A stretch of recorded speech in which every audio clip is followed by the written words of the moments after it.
Hi friends, welcome back to Farmer Girl Diaries. My name is Caitlin. It is the weekend before Valentine's Day, which is a big weekend for me. It's when I start all of my seeds. So we are officially back in seed starting time and garden time. Now I already have started some of my brassicas. I started Brussels sprouts, my cabbages, and my broccoli. I started them really quickly before I left for my trip to Atlanta. I also started peppers. My peppers didn't germinate. And when I start seeds again, I'll talk about why my peppers didn't germinate.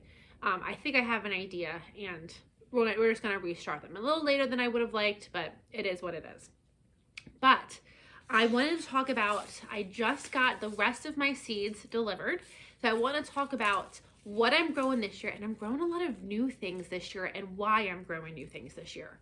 So this is the perfect time to not just decide, okay, I want to grow eggplants, but you want to think about how you're going to use those eggplants. So I'll be honest, I grew eggplants for the first time, my first garden year actually. I think I grew eggplants, and I only grew one plant. They did pollinate, so someone in my neighborhood must also have eggplants.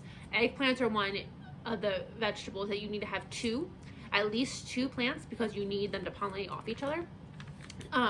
But I grew eggplants, and I honestly didn't really use them. And eggplants are not something I buy in the store ever.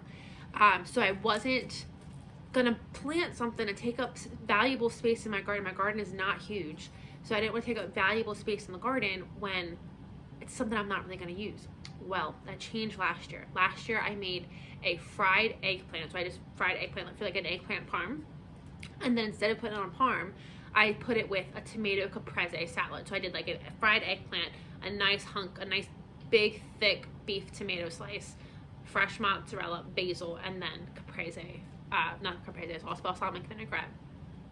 Y'all, that was good. That took a caprese salad to a whole different level. And what I really liked about that is it could be like great for appetizers, because you only kind of did like one small eggplant and then like one small tomato, so it's only about this tall, and that's not really filling for dinner. So you can make a couple for dinner, or it could be really great when you have parties. It could be an appetizer. However you want to eat it. It tasted really good. So I decided I'm going to grow eggplant specifically for that reason. And my mom really loves eggplant parm, so I'll have eggplant so I can make her eggplant parm.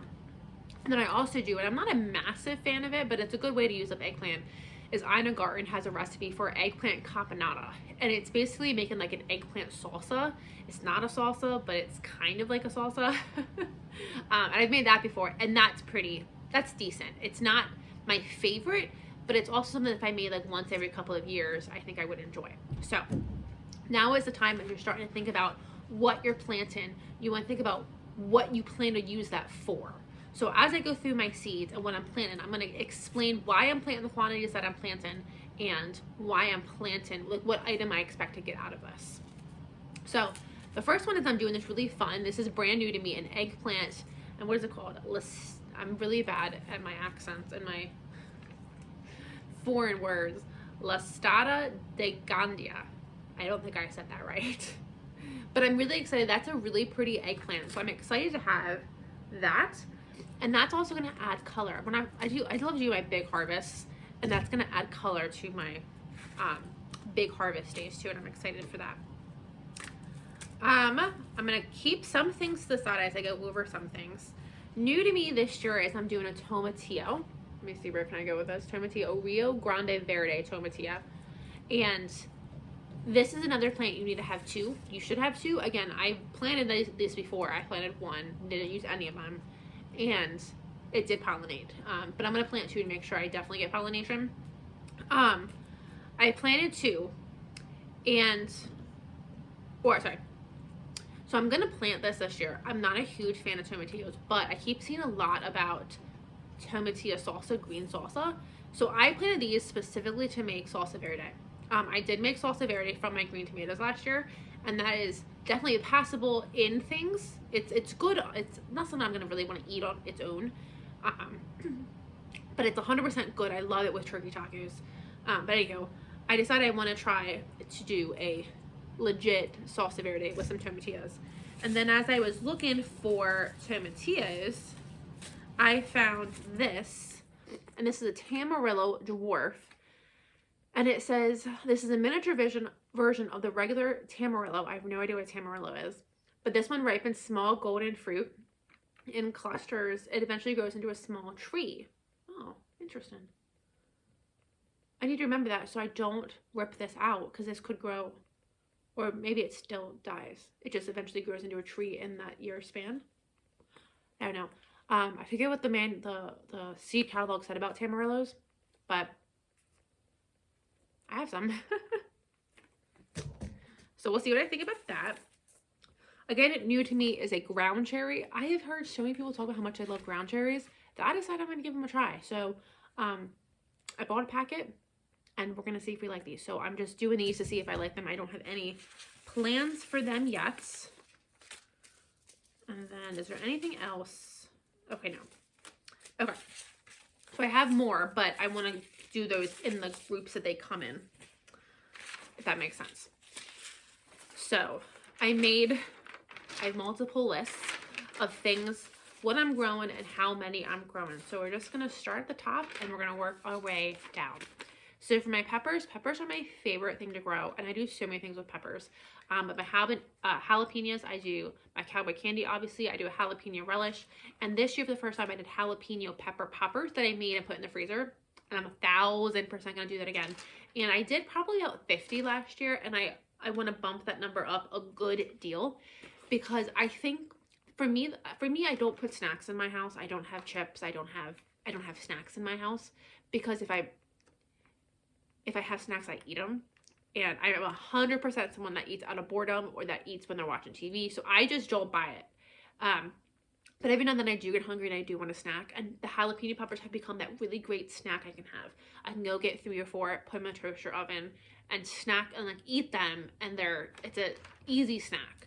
So I'm really enjoying them. And then this week is the Super Bowl. So I'm also going to pull them out for Super Bowl. And I'm going to eat some of them. So I'm 100% going to do a whole bunch of them again. So even just my jalapenos, right now I have it as around 5, and I'm like, I don't know if 5 plants is going to be enough. We might need to bump it up a lot, just because I do so much with my jalapenos. In addition, I'm doing banana peppers, orange yummy peppers, bell peppers, Thai chili peppers, and shishito. Banana peppers, orange yummies, and jalapenos are my favorite peppers, and those I'm going to plant around 5 of each. And it might honestly be more than that, but I do a lot with these peppers. In fact, when I combine all 3 of them, I make what's called a pepper packet. I take diced up peppers, diced up onions, diced up onion greens or garlic greens, some okra, whatever I have coming in the garden, and I freeze them into pepper packets, and I use them in so many different things. I put them in soups, I put them in stews, but also I really just love to saute these peppers as a side, and it's a side ready to go. You just pull it out of the freezer and you saute them. So I really like that, and that, especially right now in the wintertime when we don't have anything coming in, it serves as a great fresh side, a fresh vegetable. So I do a lot with that. My banana peppers, I also make a banana pepper mustard. I love my mustard. And I also do pickled banana peppers. So that's so far where I'm at with my banana peppers. All of my peppers, at the end of the season, if I have any that I don't know what to do with, I always make a pepper jelly. I always make a pepper jelly. Or I dehydrate all of my peppers and I make my own pepper spice. And that changes year to year. Going into this year, I don't think I need to make my banana pepper mustard this year. I think I made enough last year that I should be able to be good until next year. Same with my pickled banana peppers. I think I'm good with my pickled banana peppers. I think I made enough last year. And when you're starting seeds, you want to go check out your pantry if you've done this before, just to know how many plants do I need. So I know going into it, I don't need as many banana peppers last year as I did this year. Last year, I think I had 6. I don't need 6. I honestly don't even know if I need 5. So, right now I'm around 5 for all those things. The banana peppers though might get reduced probably down to like 3. The orange yummies though are my favorite peppers. They're my favorite peppers. I freeze these little peppers whole, and like right now for dinner, I'll get them out, slice them open, put a piece of pepper jack cheese, a little bit of olive oil, a little bit of salt, and throw it under the oven. Throw it in the oven for about 10 minutes. So good. That is my favorite. That makes me so happy. It's one of my favorite things on this earth. I don't know why. It's so simple, but it tastes so good. So all of my orange yummies go directly in the freezer for this purpose. This is how much I love these peppers. And of course I do some bell peppers. I don't do a ton. I'm only gonna use 2 plants, And then I just chop up my bell peppers and dice them. I don't like stuffed peppers. I want to like stuffed peppers and I don't. Bell peppers are not my favorite pepper.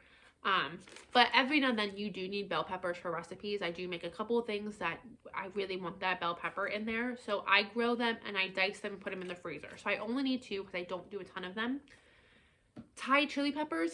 I'm going to grow 1 Thai chili pepper plant. I make a delicious sauce out of that. And I did make the sauce last year. But I think I'm going to need, I go through that sauce really quickly. So I think I'm going to do another round of that sauce this year. And then 1 shishito pepper. The shishito is not my favorite, but I think it's a good snacking pepper. Blister it. It's a good quick side. So I'm going to do 1 of them again. Okay. I don't think this is needed. In addition to those, I have some other peppers that I bought this year that I'm excited for. I have a paprika pepper.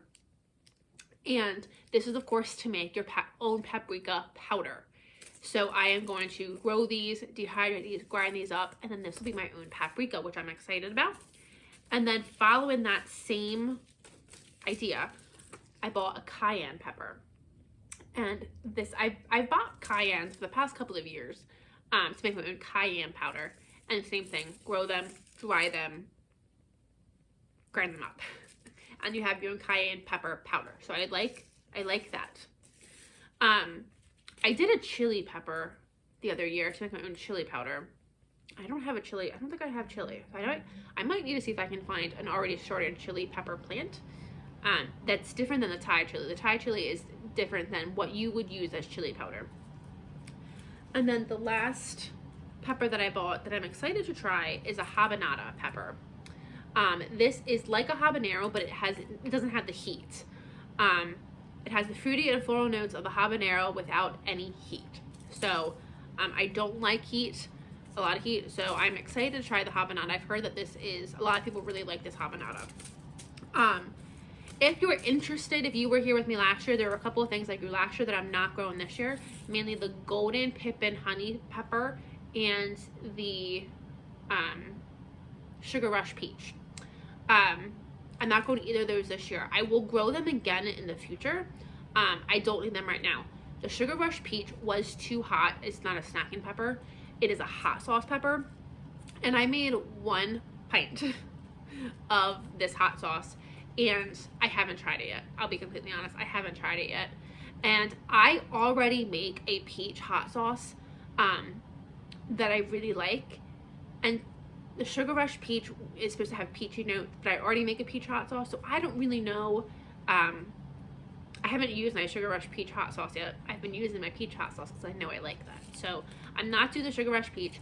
And then the Golden Pippin Honey, honestly, it's like the shishito. It really doesn't do anything for me. It doesn't have a ton of flavor. I'm not obsessed with it. So it was between either that one or the shishito, and I just chose the shishito. Just because. So those 2 are not going to be in the garden this year, but it doesn't mean I'm not going to grow them again. It just means they're not going to be in there this year. Okay, moving on to tomatoes. Tomatoes I'm growing a ton of, and I do so much with my tomatoes. So one thing you want to think about too, and it doesn't really happen if you're just starting out with the garden, you're just starting out with Canon especially, it doesn't happen right away. It takes a few years, but know that eventually you will get to the point that you can you don't have to make everything in every year. When I first started, I made tomato sauce every single year. I made salsa every single year. So the idea is once you kind of get up and running, you kind of build your stock, you don't have to make it every single year. You could actually get on the rotation of making it every other year, and that would cut down on how many tomatoes you need to plant. For me, I am not there yet. Not with my tomato products. I'm there with a lot of other things, but I'm not there with my tomato products. So first and foremost, I'm officially on the bandwagon of tomato sauce, and let's talk about it. I don't like red sauce. I think it's boring. If you're Italian, please cover your ears. My best friend is Italian, and she hates that I say this. I don't like tomato sauce. I think it's just one note, and I don't like it. Quite by accident, 2 years ago, I made tomato sauce, and I only make 4 quarts. Like, that's what I do. I make 4 quarts at a time, and my 4 quarts have lasted for like 2 years. So 2 years ago, I made 4 quarts, and quite by accident, I made it spicy. And I loved it. I loved it. So last year I made I think I made 5 quarts, also spicy. And this time I actually did make it a little bit more spicy than I would have liked, but it's fine. And now I crave it. I don't eat it on spaghetti noodles. I eat it on rotini. I don't add meat to it. I don't know why. It's just, for me, the way I crave it is just my spicy sauce and rotini noodles. And I really have been craving that. So this is the first time that I'm actually going to do a big batch of tomato sauce. Like I said, I normally do about 5 quarts. I'm going to at least double that because I know that I crave it more often than not. And especially for like lunches, it makes a quick and easy lunch. Cook up some noodles, open a jar of pasta sauce, and you're good to go. So I do need to do a good chunk of tomato sauce. Another thing I need to do a good chunk of is my tomato soup. I wanted to do a tomato soup last year. I didn't have enough tomatoes. And when I went to the store to buy, when I went to my market to buy a big box of tomatoes, they didn't have any. So I didn't get to make any more. So I'm going to do a good amount of tomato soup, again, to last me 2 years. I don't want to have to do it every single year. So I'm going to try to do it this year to try to ride me out for 2 years, and we'll see what happens. Another thing I want to do that I've never done is I have a couple things I want to do that I've never done. I want to do a bruschetta in a jar. I saw this on Ball's website. You can make bruschetta in a jar, and I am so excited about this. I love doing cheese boards, and I love the idea of just going down to my pantry and picking jars to put on this cheese board. And so I already have hummus that'll be great for a cheese board, but now if I could have bruschetta that I just open and like you have a ready-made meal between all of these different things and some cheeses. I love me some cheese. So I'm so excited about the bruschetta. And then when it comes to grape and cherry tomatoes, I need to do more research into this, but Jill at Whispering Willow does this, and this is what gave me the idea, is she stores her cherry tomatoes in olive oil. So it's like a sun-dried olive oil cherry tomato, and that just gives it so much flavor when you go to use those tomatoes in any of your cooking. So she does that, and she dehydrates them, I think puts them in another oil when she dehydrates them. I'm not quite sure, but we're going to do a lot with our cherry tomatoes too, and that's going to be just a big, like a good flavor bomb when we're cooking and adding fresh tomatoes to cooked products. So I'm excited about that. What else I need to do? I think those I know are the biggest things on my list. I'm sure I'm going to have to do salsa. I go through salsa really quickly. I think I did like 9 quarts or 9 pints last year, and that's not going to last me until next year. So I'm going to have to do probably at least a small batch of salsa. But that's where we stand right now. So all of those things are going to take a lot of tomatoes. So I am doing a lot of tomatoes. So first off, I'm doing my Romas. I'm doing 6 Roma tomato plants. Romas are great. They're prolific, and they're really good for salsas and soups and stuff like that. I'm going to also do mushroom basket tomatoes. Let me see if I do have them.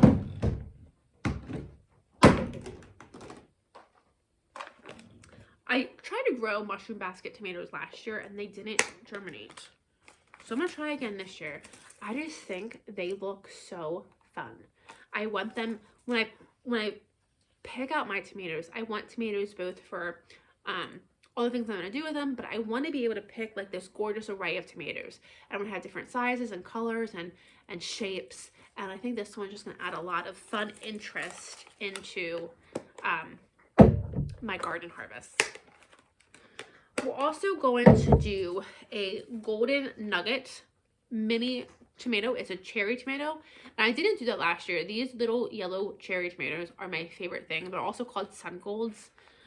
They are my favorite tomatoes. They have so much flavor.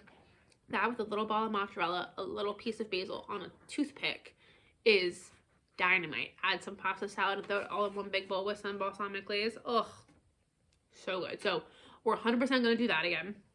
And then Cherokee Purple. I grew 1 Cherokee Purple last year and I adored it. And it didn't give me more than like 3 Cherokee Purple tomatoes. So I'm doing 3 plants this year and I'm so excited for this.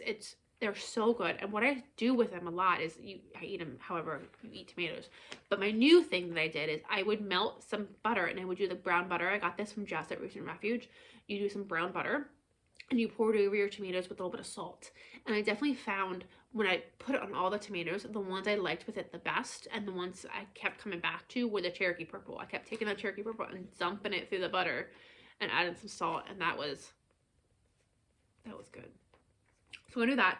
We're also going to do a red brandy wine. I always do a yellow brandy wine, and last year, somehow by accident, I had basically all yellow tomatoes and really no red tomatoes. So I love Brandywines. They are so prolific. They do so well here. They don't split easily. I really love my Brandywine. So we're going to do a red Brandywine. And then to give me some color, we're going to do a Dr. Witchy's. Dr. Witchy's is orange. And this is something I didn't do last year and I should have done. I planted all these tomatoes. Dr. Witchy's, Kellogg something or other, Boxcar Willie. I planted all these tomatoes, Brandywine, and they were all yellow. So if you don't know what color your tomatoes are, make sure you do some research. I had gotten a lot of these seeds in like seed swaps and stuff, and I didn't realize I was planting all yellow tomatoes. So as such, everything I made, my salsas, my tomato sauces, all had more of a yellow hue than a red hue, which is not bad. But if you're trying to serve it to somebody, they're like, this is not tomato sauce. And I'm like, but it is. It is, trust me. So I'm only going to do one Dr. Witchy's because I think that was a really good producer as well. And again, I just want some added color in there. One cherry tomato, like I said, to do Jill's thing. And then I bought 2 new ones this year. I bought a Paul Robeson. I've heard a lot about Paul Robeson. So I'm going to try this one. I also almost got the Mortgage Lifter. I think next year I'm going to get the Mortgage Lifter just because I really like the story of the Mortgage Lifter. If you're not familiar, it was this gentleman who bred this tomato and he actually paid off his mortgage with this tomato. So it's called the Mortgage Lifter. So that was 3rd on my list, but I didn't get that one. We just got the Paul Robeson, and then I heard a lot about bread and salt. So I got bread and salt, and I'm hoping I like this one as well. So I have these 2 tomatoes that we're going to be planting in addition to everything else on my list. My beans, I'm doing, and that's all I had to grow, or that's all I had to order from my vegetable seeds. Everything else I already have. I'm doing a Green Lake pole bean, or Blue Lake green bean. It's called Blue Lake pole, if I could get it right. Blue Lake pole, and it's a green bean. It's a climbing green bean, and I always have just such great success. I love my Blue Lake beans, and I do both bush and pole. But I'm gonna do pole this year, and I'm excited for that. And then I'm gonna do chickpeas. I'm going to try to grow chickpeas because I use chickpeas, and I'm going to try to grow chickpeas, and I'm going to do black beans and kidney beans again this year. My brassicas, like I said, I have broccoli, Brussels sprouts, kale, and peas. My broccoli and my Brussels sprouts are already started. I'm planning on doing about 18 broccoli plants and putting 6 to 8 Brussels sprouts. And then I don't have cabbage on here, but I'm doing cabbage. I wasn't planning on doing cabbage, but again, I looked at my pantry and I said I need sauerkraut and I need my pickled coleslaw. So I need to grow some cabbage in order to fill the pantry back up. We're only gonna do a few kale plants because I have so much kale left over from last year that I need to go through and eat. I put away so much kale in my freezer, and I am eating it, but I'm eating it slowly. So I really need to figure out like how I need to eat that faster. And then the broccoli, I'm doing 18 broccoli plants this year because I want to not only put some in the freezer, but I want to have some for fresh eating. And last year I really kind of limited how much I ate fresh because I wanted it to go in the freezer because I wanted to make sure I had it over winter. So I want to make sure I do more broccoli plants this year. And my Brussels sprouts, I've tried to grow Brussels sprouts before. I've not had success. They've gotten like about this big. They don't get like much bigger than that.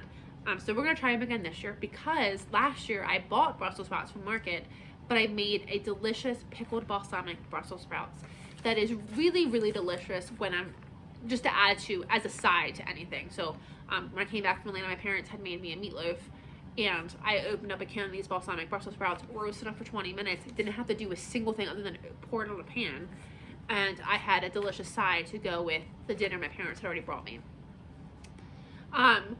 New this year, not new to me, but what I don't normally do is I am going to grow one pickle plant. Just one. One of the graces I allow myself is there's a pickle that I buy from the store that I really, really like. And I've never been able to replicate it. I really like this pickle. So I allow myself to buy this pickle every single time. Well, over the winter or early in the winter, I had some friends over and we did a whole big, I just went to the pantry and I picked everything. We had cheeses and I had breads and I had honeys and I had jams and jellies and beets and all these things that had come from my pantry. And I had a can of pickles, but unfortunately I didn't make the pickles. Someone else had made the pickles.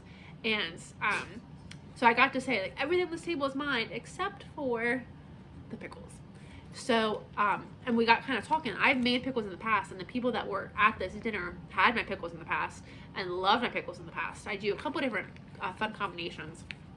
And They made it known that they wanted me to make pickles again. So I'm gonna make just a handful, probably less than 10 pints of pickles, just so when I do these big meals, I can say this is 100% mine, and I can save the pickles that I really like for when it's just me and I'm just putting it on my sandwich. So I am gonna do pickles again. Squash, I'm doing a butternut squash and zucchini. I always do them. Nothing's gonna change there. And then I have a couple different pumpkins we're gonna do. I need to get more pumpkin seeds. I don't have pumpkin seeds yet, but we're not gonna start any of this yet.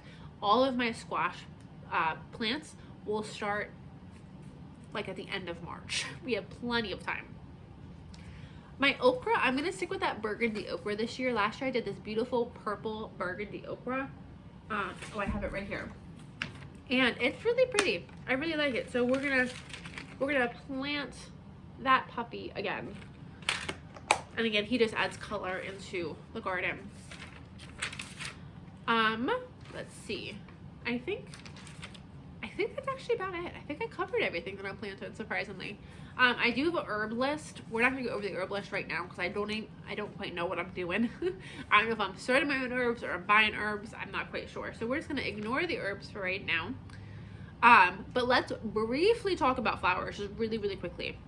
Normally I start geraniums and pansies and petunias and begonias and all that stuff. And I haven't started anything yet. So I've missed the mark on a lot of this. So I know I'm not going to start pansies and petunias, and I don't think I'm going to start geraniums. I might talk myself into geraniums. Geraniums I'm kind of iffy on. Pansies and petunias are definitely not getting started.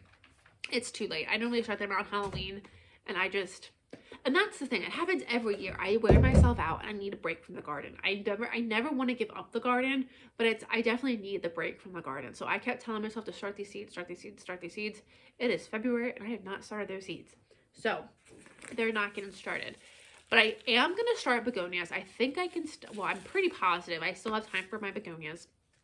And I might start geraniums. We'll see. But in addition to that, I'm going to start this beautiful, I fell in love with this, and it's appropriately titled Poppy Fallen in Love. Look how pretty that is. I'm so excited. So I'm going to start these this year. I ordered from Baker Creek and I got a free bok choy, so I'm going to get this bok choy started, and that's just, I might have like just one or two of them. I'm not quite sure what I think about them. So we're going to start them, and we'll throw them somewhere. I also think bok choy is a good thirst trap. I don't think that's the right word. Bok choy is a good, I don't know, it's a good insect trap. So I'm pretty sure that's something you can plant beside other plants, and things like your squash bugs, your aphids will go to the bok choy and they'll leave your other plants alone. It's not called a thirst trap. I forget what it's called though. It's like on the tip of my tongue, but all I can come up with is thirst trap. So we're gonna call it a thirst trap. And then I found these beautiful black hollyhocks. I'm gonna start them. I remember Jess at Roots and Refuge, she had black hollyhocks and they were her favorite in her garden, I think 2 or 3 summers ago. And I remember being like, why do you want black flowers? Like, no, not a fan. This year I saw it and I thought of how magnificent this is gonna look in the garden. So like my entire mindset in regards to this black hollyhock has changed, and I'm very excited for it. I think it's gonna look magnificent. It's gonna add such a different breadth of color. I'm excited for it. So we're gonna start some black hollyhocks. I've been wanting some coxcomb forever. So I decided to buy the seeds, and I'm going to plant coxcomb, and I am so excited for this. And they have so many different colors, and I really almost picked, they have like a variegated one, and they have really pretty colors. I almost picked one of those, but in reality, all I really wanted when it came to coxcomb is I really wanted that brilliant, vibrant red that everyone knows as coxcomb. So I bought one of them. And then I also bought, I don't know how to say this, Gomphrena? I bought that, and I just thought that would be really pretty as like a little mini bouquet of just those purple and white flowers, or thrown into other flower bouquets. So I just thought that would be a really just good addition to my flower bouquets. So that's what I bought. Other flowers I'm going to start are zinnias, sunflowers. I think that's all I'm starting from seed. I think. The The few things I need to order yet, you will notice there is no corn on the list that I said. I don't think I'm doing corn this year. I've done corn the last couple of years, and 2 years ago I had a good year with corn. Last year I did not have a good year at all with corn, and I think that was mainly me. I didn't give the ground enough nutrients. But I don't think I have enough space for corn. So I'm not happy about that. But I don't think I'm doing corn. But I do need to order my onions. I need to get them ordered anytime, and I need to order my potatoes. I know my onions won't ship until it's planting time, which is great. And my potatoes, I need to get, I have time to get my potatoes, but I need to order my potatoes too. So those are things that are on my list to order. But as of now, I think I have everything else. So this weekend, we're going to get started with our seeds. We're going to get everything started, minus the squash. Tomatoes, peppers, all the other things. We're not starting the flowers yet. I'm not starting zinnias or sunnies yet, but I am going to start begonias, and we'll decide on my sunnies when I get to that point. I don't think starting okra yet. I'm not starting my beans yet. Okay, so let's review. I'm starting everything except a whole big list of things. Okay, so I think I'm going to start the tomatoes. I'm going to start all the tomatoes, all the peppers, and the eggplant for sure. My brassicas already started. And if I'm going to start herbs, I'm going to start my herbs as well. So that's it. Not starting the big things like pickles and beans and squash because they grow very quickly and I don't need to start them yet. But that'll be round 2 of a video while I decide what I start. But that'll be round 2. Thank you guys for joining me in this seed overview. Now is the time to go down and look at your pantries, look at your garden, see what you have space for, see what you want to make, see what you want to put on your shelves, and that's going to help determine what you plant and how many you plant.